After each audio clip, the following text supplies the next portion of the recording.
from the beginning, what we have seen, what we have heard, what we have seen with our eyes, what we have observed and we have touched with our hands concerning the word of life.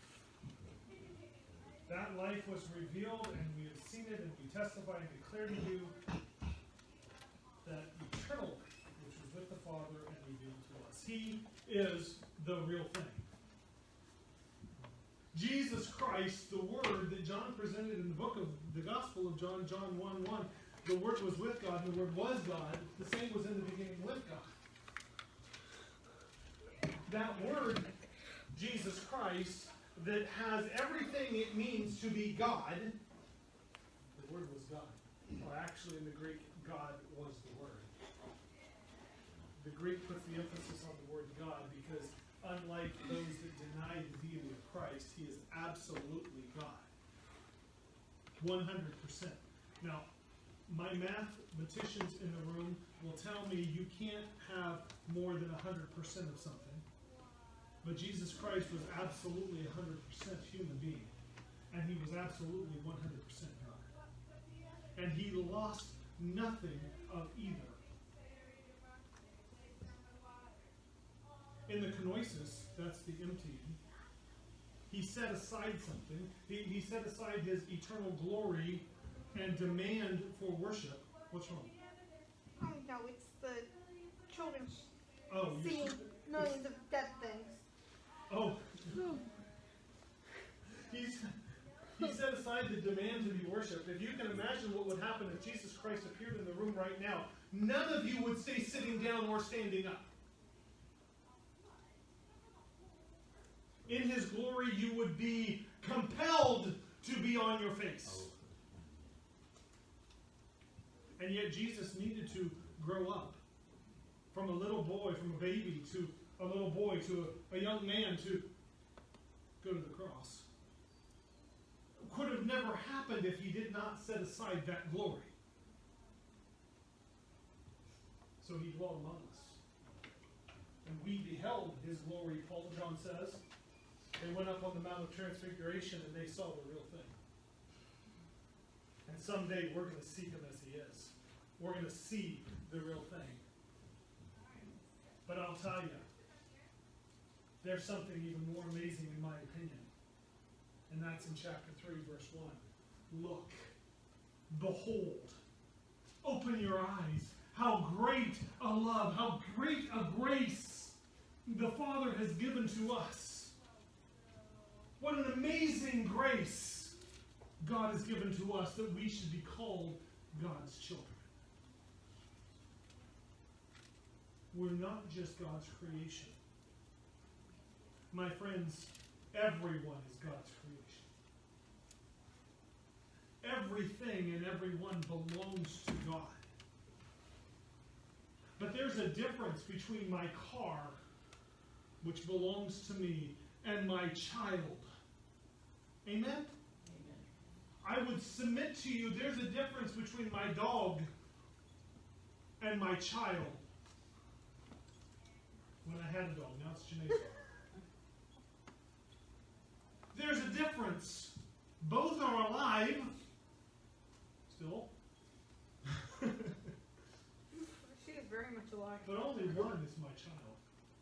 Well, 4. I claim 4. You claim me?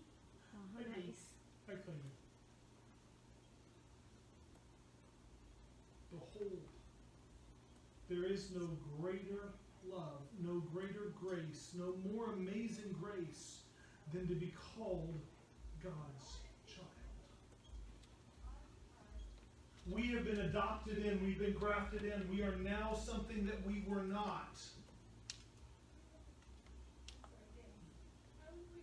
We're now God's child. This is a new relationship that God has given us. As my child, my girls can come to me with their needs, even after they're adults. They're still coming to me with their needs. Anybody else have that problem? No. Because of our relationship. Hey, I still go to my parents with my needs sometimes. Amen? Yeah. Why? Because they're my a relationship that we have because of the love that is built into being a child. There's something about adoption. In the Roman world, when one was adopted, that was considered a stronger bond than a natural born child. Did you know that? Because it was a choice. I don't know about you, but I didn't choose my children after they were born. I mean, there was choices beforehand. I got what God gave me. And they're mine, and I love them. Totally. But someone who goes out and chooses to take a child into their home that's already born is a perfect example. Right? They've adopted David. It's a stronger bond in the Roman world. It's not really in our American society, but in the Roman world, it was a stronger bond. You couldn't get out of this. There was things you could do with natural born children that you couldn't do with adopted children, believe it or not. Yeah.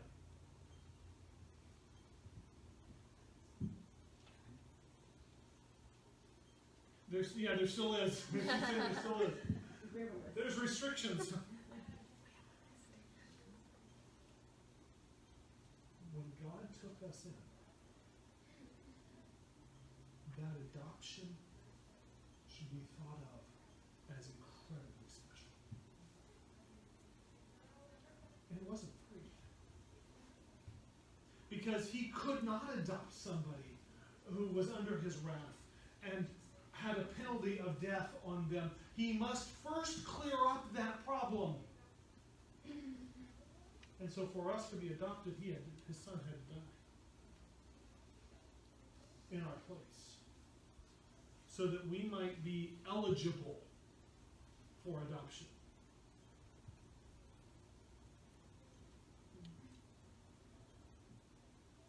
This new relationship should cause you to stop and go, wow, God the Father really loves me if he's willing to take me. That should center one who has opposed him and sinned against him over and over and over into his family and be called his child.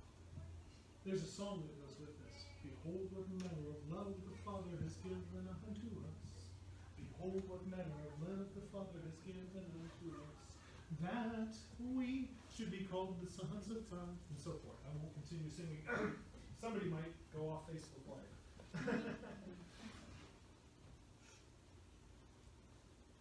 He says, not only that we should be called the sons of God, but we are.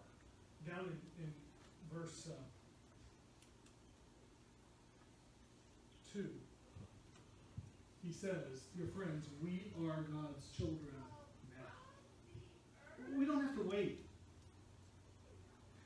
It's not something that's yet future. It's not we're going to be God's children when we get to heaven. No. It's here and it's now for everyone that has trusted Christ as their Savior. For everyone. For all that believes. There is no restriction on age, gender, nationality, place of birth, anything else. There is no restriction. The only thing is, it's all through Jesus. Behold what manner of love. That's our new relationship. We're now children of God. There's an old relationship here. Look at what he says. He says, the reason the world does not know us, it didn't know him. The old relationship is our relationship with the world. It's gone. We no longer have a relationship with the world. They no longer know us because they don't have a relationship with the Father. The world and the world system he's been talking about in this previous chapter Love not the world, nor the things that are in the world. Chapter 2, verse 15. If anyone loves the world, the love of the Father is not in him. The world doesn't know us now because it doesn't know him. Therefore, that old relationship is gone. And so we shouldn't be continuing to love that old relationship. We shouldn't be able to continue to nurture that old relationship. We need to be focused on the new relationship. But the world doesn't know us anymore. We shouldn't worry about that. My unsaved friends, they just don't understand me. It's okay, they don't understand you because they don't understand God. And they can't understand God because the Bible says that spiritual things take a spiritual mind to be understood.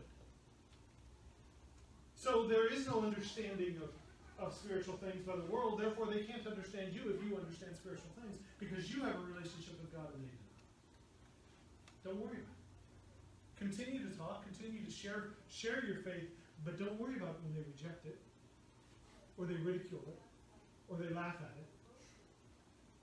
They can't understand it until their heart is changed. And that's a work of the Holy Spirit to open the eyes and the heart. He uses you. Isn't that weird? Isn't that strange? Why didn't he just zap people? You're saved. It didn't work that way. Could God do that? Sure. He's all powerful, isn't he? He didn't do that. He said, I'm going to use the people of God to bring the people to God. So he uses you and says, I want you to spread the good news. And I'll use that to bring people to Christ. Into this new relationship and out of the old one. That we no longer understand.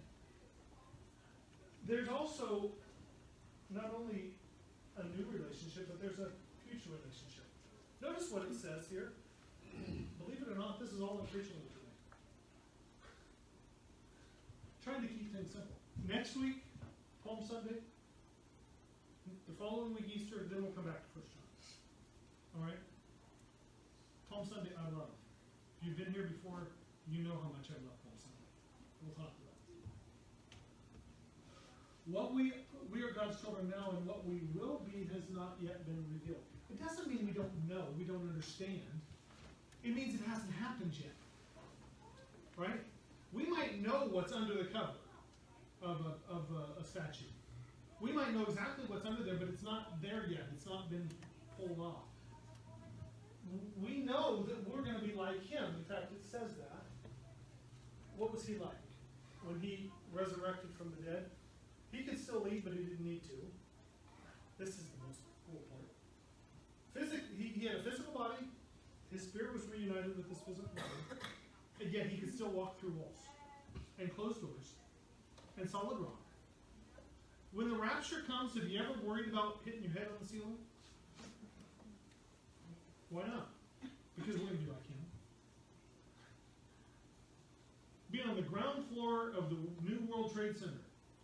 1,776 feet tall, that building. And you're going to go through every floor without a problem. And you're not going to leave any holes. Why? Because you're going to be like him. When he was resurrected, he went out of the tomb before the stone was rolled away.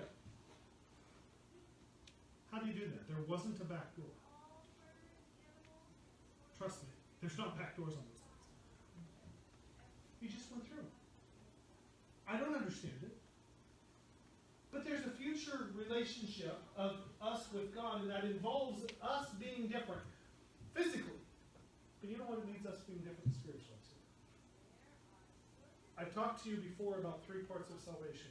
You are saved, you are being saved, and you shall be saved. When you're saved, that's when you give your heart to Christ. That's when you believe. That's when God does a work in your heart and regenerates you, and you become a child of God. Being saved, you are being saved, is the process of progressive sanctification. That's another phrase you should know. That's not just a Pastor Timism. That's more than just me, but it's something you should remember. Progressive sanctification. The process of becoming more like Christ. It's a process. when you were saved, it didn't go zap and you're the perfect Christian. Right, Flory? Keep pointing at you. You're a good target. No. You were a baby Christian. And in the process of your life, you become more and more like Christ. Nana, how many years have you been saved? Around ballpark. 60 some odd years she's been saved. Isn't that amazing? That's fantastic. Not everybody has a testimony. She's still in the process of sanctification.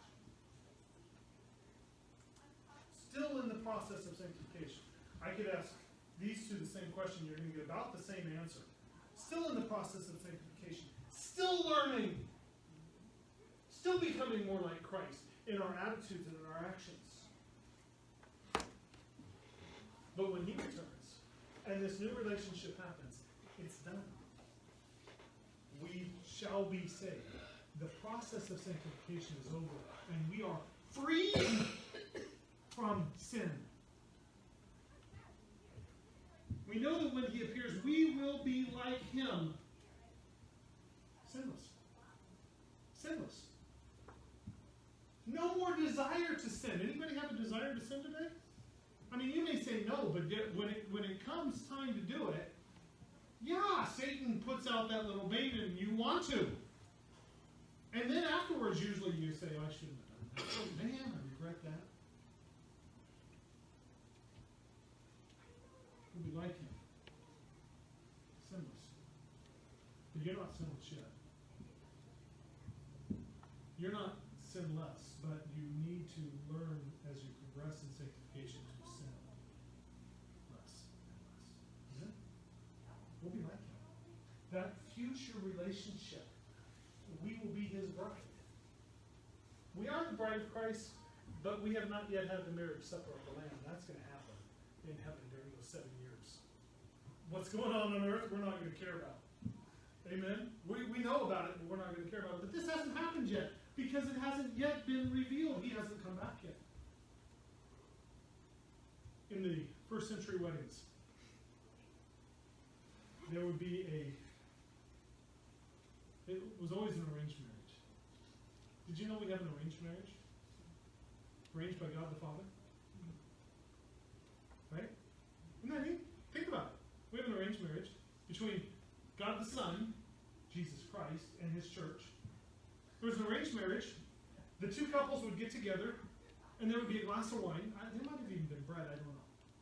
And they would make a covenant together. Mary and Joseph did this. And they would covenant together, and from that point they were betrothed. Today we have engagement. It's not quite the same thing. This is a stronger bond. It actually took a writ of divorcement to break it.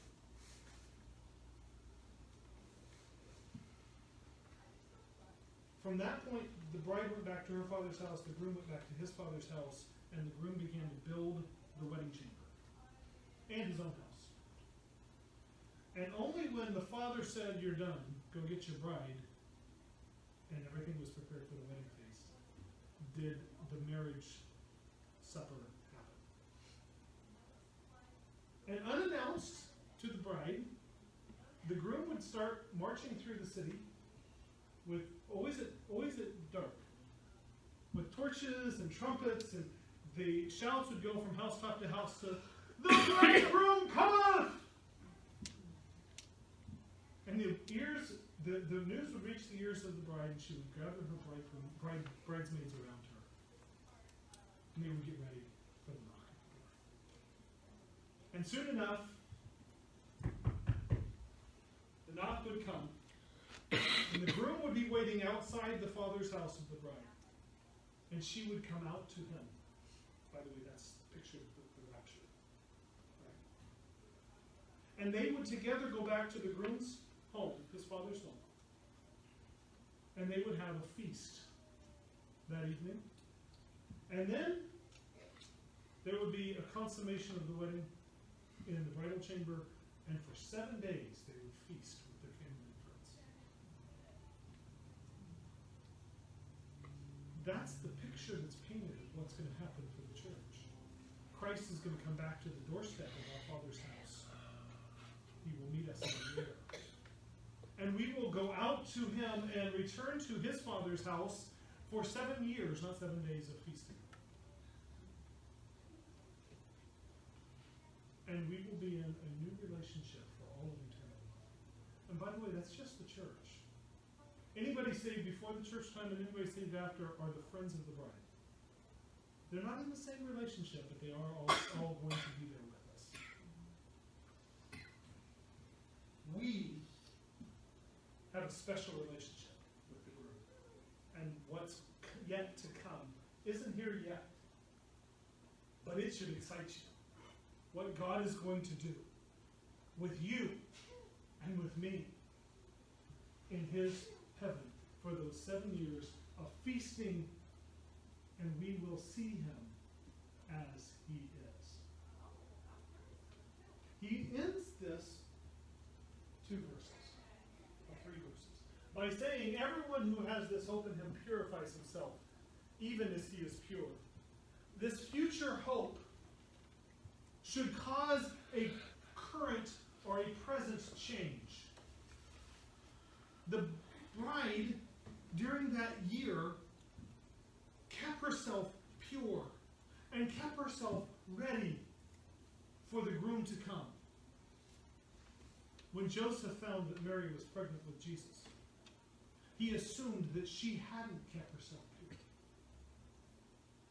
that she had prostituted herself to someone else, and therefore he was going to divorce her quietly.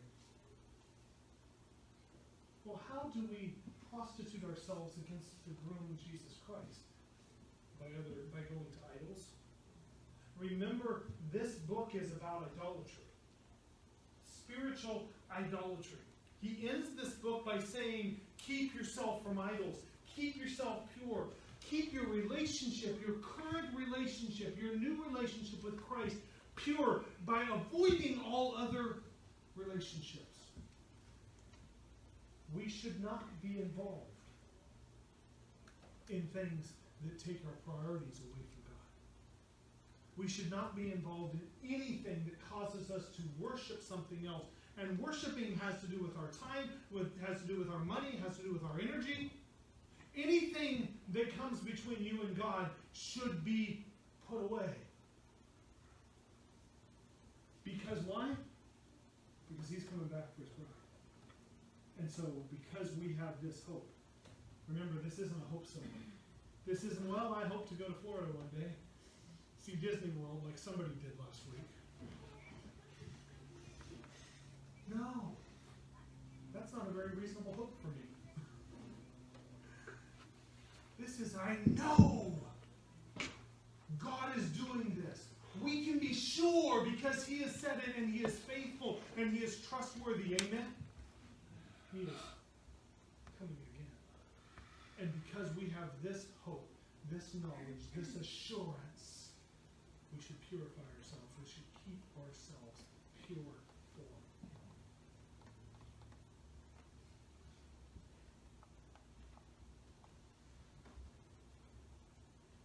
Christ is coming again. Are you ready? If it were today, would you have regrets? Oh, I wish I would have. Or I wish I could have dealt with this part of my relationship with God, or my relationship with a brother or sister in Christ, or maybe a brother or sister in your family. Oh, I wish I could have. Have your lamps ready, your wicks trimmed, and your oil full. Make sure that those relationships are right. Make sure your relationship with God is what it should be, because he could come back at any moment. We don't know when. Maybe morning, maybe evening, but surely soon. Right? Surely soon. I want you to be ready. I want you to be looking for that blessed hope, not dreading it. Some people dread the return of Christ. Oh, what's going to happen? He needs to stay away wait just for another 2 years so I can finish this. No, you need to be ready today. Maybe it's not the return of Christ that's going to end things for you. Maybe it's a car accident on the way home today. And you'll be before Christ. Maybe it's something else. I don't know. First and foremost, you need to know a Savior. Amen? That's the first thing. Because if you don't have that stuff. Secondly, we need to be progressing on the road to progressive sanctification. And ready for him to come. So I ask, are you ready? He's coming again. We need to be ready. Father, we thank you for your word. We are amazed at your amazing grace. We are amazed that you would call us children. That you would love us. Father, thank you for the privilege